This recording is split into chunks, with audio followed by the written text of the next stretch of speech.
I'm Bethany. Thank you for watching today. We are going to make a continuous line wall hanging. My repurposed product that I'm using for this is a baby crib that wasn't usable anymore, and I cut it down on my table saw to make lengths that match a placemat. And you can use a dowel rod, or you can also use a tree branch. There are lots of variations of wall hangings that you can look up, but I am repurposing a baby crib. All the examples that you can print and are linked to this video are a continuous line that's connected. Go ahead and print off the project that you want to do. You can shrink it if you want it to be smaller. I made them scaled to fit properly on a placemat that you would purchase, but you can also blow them up if you want to make the project bigger. And please consider inviting some friends over, especially because you might have to buy placemats in a set of 4. I bought mine at HomeGoods and IKEA. And have someone over, have them purchase some of the supplies so you don't have to purchase them all, and have a fun night and get together with friends. Some of the things you'll need are a bit of cardboard that you're going to cut into about a 5x3 section, and then cut a little notch about 1/3 of the way down and halfway across. This is going to be for making the tassel at the bottom of the wall hanging, so if you want a bigger tassel, make a bigger piece of cardboard, cut this whole section out bigger, and if you want a smaller one, make it with a smaller piece of cardboard. You are going to need scissors, placemat, tape, a regular pen, and you can use rope or yarn or twine, but I am using, this is an old bed sheet that you snip the end and then rip all the way down, and then snip the other end and rip, and you just go back and forth until I've used an old bed sheet to make fabric yarn. And the markers that you're going to get at the store, use a coupon. I got them at the craft store. When you buy fabric markers, make sure that they say that they're fabric paint, not fabric ink. When you purchase the placemats for this project, make sure you look on the tag, or even just feeling the placemat. You want to make sure it's fabric and not mostly plastic, because we're going to be using fabric markers. So flip it over, cut off the tag, pull 2 of the ends together until they match up perfectly going across. See how that's a straight line right there? And then we are going to hit it with the iron. Make sure it's nice and flat. So then you have ironed it into a bit of a banner shape. You also want to make sure that the placemats you purchase are light enough in color that you will be able to see black lines through. So you need to pick kind of a simple colored placemat that is a brighter shade, and you'll see why in a little bit here. The next step is taping the image that you've picked onto a window where you have a nice flat area. Then we are going to tape the banner over top of the picture, and this is why you need a lighter colored placemat so that you can see through it. Position the image in the center or wherever you would like it, and this is why we haven't put these together here on the bottom where we've ironed it, just in case you wanted to open this up. You will know where the fold is, but say I wanted to put my cactus plant more towards the bottom here, I can tape my placemat down and put the cactus where I want it. Make sure you tape the bottom and the top of the placemat so that it doesn't move on you. Now that I have the image where I want it to be, which I'm kind of putting it towards the bottom, you're just going to use a regular pen and trace it.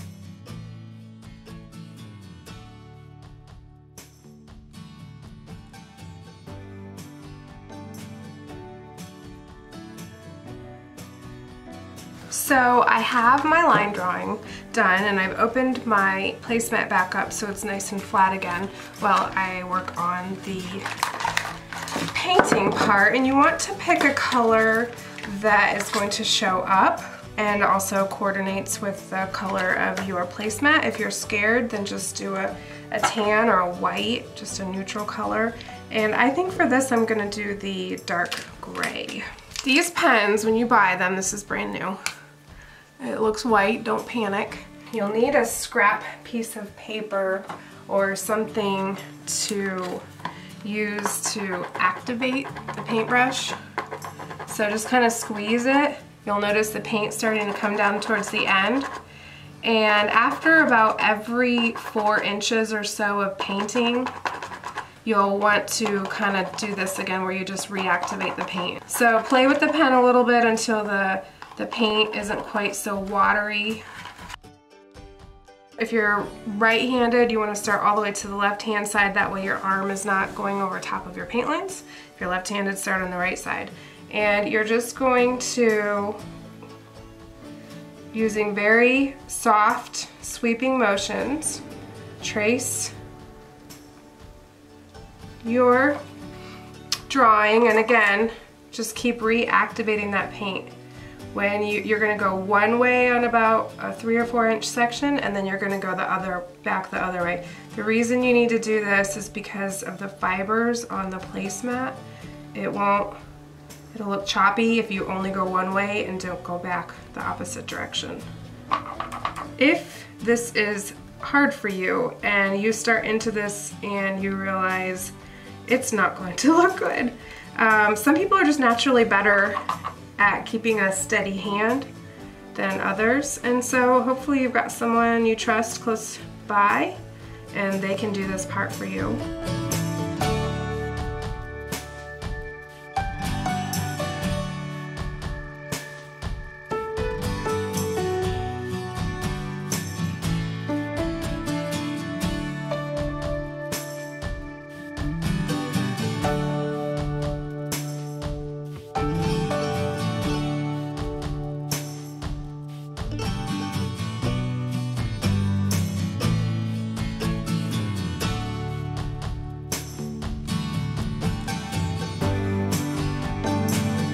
If your marker starts getting fibers from the placemat on it, or it starts to just kind of fall apart a bit, just pick those fibers off, or you could even use scissors to sharpen up the edge of the marker.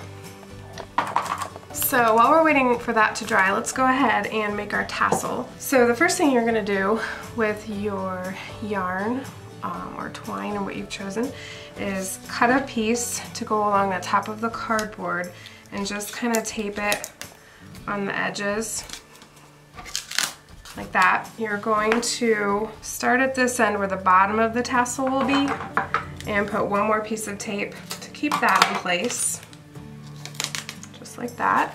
And then we're going to wrap the cardboard in the same spot until you're happy with the thickness of the tassel. So I could stop right now and it would be a thinner tassel, or I could keep going and I could make it much more thick, like the one that I have on my other example. It's a pretty hefty tassel, but I'm going to keep this one a little bit smaller so that when I have people over to make these with me, I can show different variations.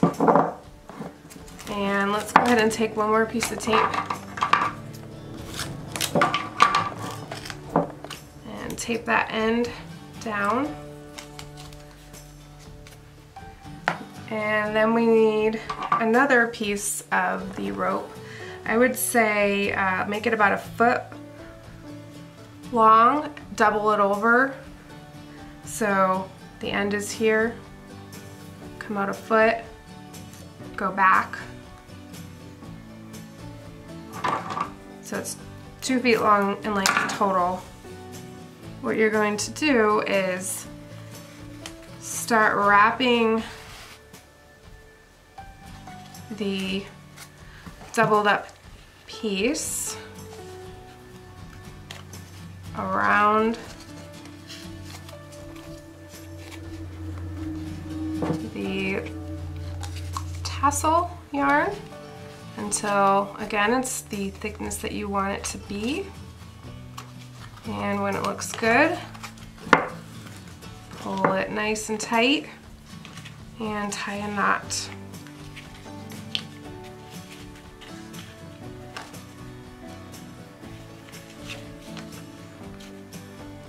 And once that knot is nice and tight, trim off the extra. This will be the back side of the tassel. Then we are going to take the tape off.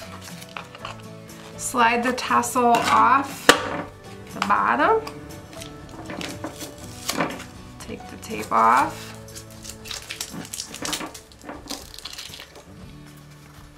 Grab that first piece of yarn that you put on the top, the very first piece you put on, and tie a knot on that.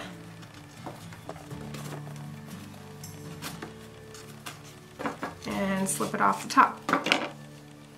And then you will trim the bottom of the tassel, the longer parts, like that. So now you've made your own tassel. Now that the paint is dry, make sure it's nice and dry, flip your project over. After you have the two ends folded up and ironed together nicely, use some super glue or hot glue only on the folded part. If you put glue on the back of the project, on that part of the fabric, there's a good chance that it will bleed through and you'll be able to see it on the front of the project. So only put super glue or hot glue on the flaps, and you're going to glue a piece of cardboard that's about 1 inch wide and is the length of the whole back of the project. But then you're going to take a regular pen and we are going to make a hole about 1 inch above the bottom. And basically what you're going for here is making a hole without actually ripping anything or damaging the fabric too much. So make sure you're going in between the placemat sections in the back so you're not trying to work too hard. So you'll end up with a hole that you can take your tassel, and make sure the tassel's facing the direction that you want it to face. So I'm gonna actually put the other end in because I have the cut part. I want it to be on the back side. And then flip it over and you're just gonna tie a knot so that the tassel's hanging where the head of it hits the corner of the placemat. And don't tie it super tight, otherwise it'll pull it a little too tight. And you can see how the tassel's hanging down from the end, nice and freely, but secure. And we will trim off the ugly parts. Now we need to hang it, so we have our dowel rod or our crib piece, and we're gonna do about a piece of that yarn or twine and tie it all the way on the outside. Tie it onto both ends with a nice secure knot. If you have a dowel rod or a branch or something that doesn't have the spindle sections that will keep it on, you're going to want to do a little bit of glue on these ends in a place that's not visible, like underneath the knot or on the back side. That way they don't go anywhere. You can do a knot on the top. And then the last thing we need to do is we're going to puncture some holes about 1 inch down on the top of your placemat, and you want it to come straight down from where you're going to tie the rope to keep it on. So you don't want to just put these holes wherever you want. They need to go straight down from where the creases in your crib dowel rod are, or just make it symmetrical on each side if this is just a branch or a plain dowel rod. But I'm going to come straight down from here because this is where I want to tie my yarn. So I'm going to make a hole here. Again, I didn't actually hurt the fibers. Push the yarn through. Then I'm going to bring it up here and make sure that when you do each one of these that you have the same amount of slack on your yarn so that it hangs straight. If you mess it up, just try again. Rotate this around to the back side so you don't see the knot.